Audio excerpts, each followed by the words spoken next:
பெஹல்காம் பயங்கரவாத தாக்குதலை தொடர்ந்து பாகிஸ்தான் உடனான சிந்து நதிநீர் ஒப்பந்தத்தை இந்தியா நிறுத்திருச்சு. அதுக்கு இந்தியாவை மிரட்டுற விதமா பேசின பாகிஸ்தான் அமைச்சர் ஹனீஃப் அப்பாசி, இந்தியாவுக்காகவே அணு ஆயுதங்களை வச்சிருக்கோம், அது எல்லாம் இந்தியாவை நோக்கி தான் இருக்குன்னு சொன்னாரு.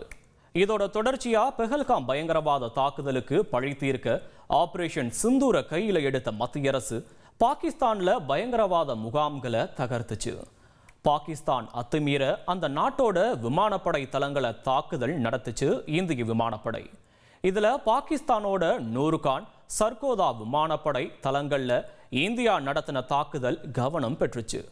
நூர்கான் விமானப்படை தளத்துல இந்தியா தாக்குதல் நடத்தினதை குறிப்பிட்டு நியூயார்க் டைம்ஸ் நிறுவனத்திற்கு அமெரிக்க அதிகாரி ஒருவர் கொடுத்த பேட்டியில பாகிஸ்தான் அணு ஆயுதம் இந்தியாவால தகர்க்க முடியும் என்பதற்கான எச்சரிக்கையா இதை பார்க்கலாம்னு குறிப்பிட்டிருந்தாரு. பாகிஸ்தான் பஞ்சாப் மாகாணத்தில் கிரானா மலை குகைகள்ல தான் அணு ஆயுதங்களை பாதுகாத்து வருவதா சொல்லப்படுது.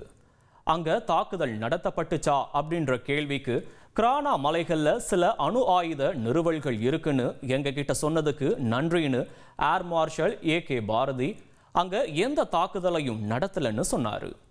பாகிஸ்தானோட அணு ஆயுத மிரட்டலுக்கு அணு ஆயுத மிரட்டல் இந்தியா சகித்து கொள்ளாதுன்னு பிரதமர் மோடி எச்சரித்தாரு. இதுக்கிடையில பாகிஸ்தான்ல கதிர்வீச்சை கண்டறிகிற அமெரிக்காவிலிருந்து விமானம் போனதா உறுதிப்படுத்தப்படாத தகவல்ல வெளிவந்துச்சு. ஆனா பாகிஸ்தான்ல எந்த அணுசக்தி நிலையத்திலையும் கதிர்வீச்சு என்பது இல்லைன்னு சர்வதேச அணுசக்தி முகமை தெரிவிச்சிருக்கு. இந்த சூழல்ல ஸ்ரீநகர் பதாமி பாக் கண்டோன்மெண்ட்ல ராணுவ வீரர்கள் மத்தியில பேசின மத்திய பாதுகாப்புத்துறை அமைச்சர் ராஜ்நாத் சிங், பொறுப்பற்ற பாகிஸ்தான் கையில அணு ஆயுதங்கள் பாதுகாப்பா இருக்குமான்னு சர்வதேச நாடுகளுக்கு கேள்வி எழுப்பினாரு. அப்போ பாகிஸ்தானோட அணு ஆயுதங்களை சர்வதேச அணுசக்தி முகமை கண்காணிப்புல கொண்டு வரவும் வலியுறுத்தினாரு. பாகிஸ்தான் கிட்ட 170 அணு ஆயுதங்கள் இருப்பதா ஸ்டாக்ஹோம் சர்வதேச அமைதி ஆராய்ச்சி நிறுவனம் தெரிவிச்சிருக்கு. இந்தியாவை பொறுத்த வரைக்கும் அணு ஆயுதங்களை முதல்ல பயன்படுத்துறது இல்லைன்னு அணுசக்தி கொள்கையை கொண்டிருக்கு.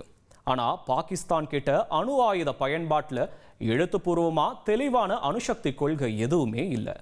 இதை சுட்டி காட்டும் பாதுகாப்பு வல்லுநர்கள்லாம் தொடர்ச்சியா பாகிஸ்தான் கையில இருக்க அணு ஆயுதம் பத்தி கேள்வி எழுப்பிட்டு வராங்க. பயங்கரவாதத்தை சப்போர்ட் பண்ற பாகிஸ்தான் கிட்ட அணு ஆயுதம் இருக்கிறது உலகத்துக்கே ஆபத்தான ஒண்ணுன்னு எச்சரிக்கும் வல்லுநர்கள் பாகிஸ்தான் கிட்ட இருந்து அணு ஆயுதங்களை பறிச்சு அழிக்கணும்னு சொல்லிட்டு வராங்கன்றது குறிப்பிடத்தக்கது. செய்திகளை உடனுக்குடன் தெரிந்து கொள்ள உடனே சப்ஸ்கிரைப் பண்ணுங்க.